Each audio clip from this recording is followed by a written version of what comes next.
belonged to my mum, and it's just a yellow Pyrex bowl that, it's from the 70s. You can pick them up in an op shop these days for 50 cents probably. And I keep it in my kitchen and I use it. And if it gets broken, I will be okay with that. It has a name, which is funny. And the name of this bowl is the icing sugar bowl. And the reason this is called the icing sugar bowl is because this was the bowl that my mother always used to mix the icing sugar for our birthday cakes when we were kids. And so when we packed up my mum's house, and we had to sort of parcel out different objects, I was young and single and renting, and I didn't sort of, I didn't have a big house or anything like that where I could put stuff.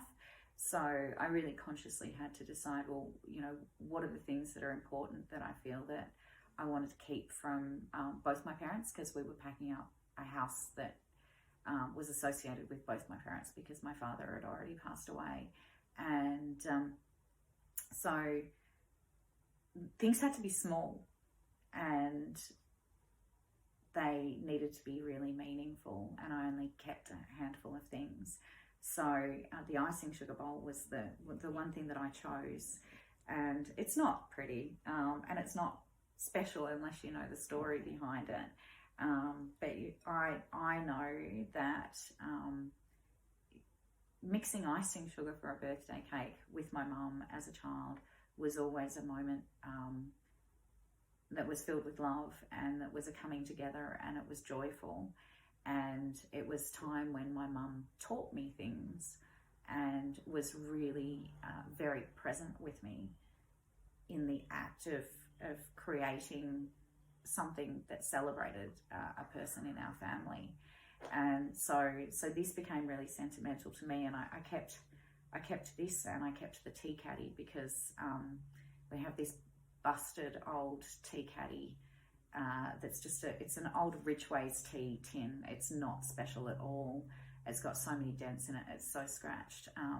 But the icing sugar bowl was important in terms of birthday celebrations, and then the tea caddy was important because one of the things that my mum and I did all the time together was sit and talk and share our worries and share our learnings and our experience. And that was a time when mum would pass on her knowledge and wisdom, and we would always do it over a cup of tea. So I kept the tea caddy and the icing sugar bowl, and my other brother kept the actual sugar bowl for making cups of tea, because that was important to him. And so each of us have just sort of chosen small sentimental items that have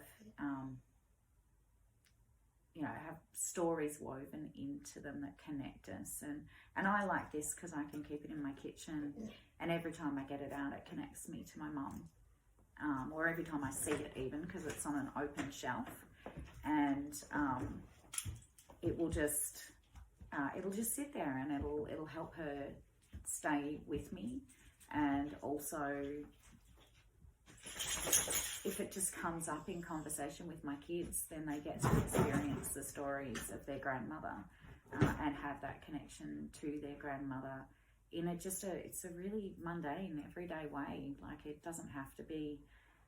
In fact, it was almost important that it wasn't something that was expensive. It had to, for me, be something that was just part of everyday living, because those were the important moments.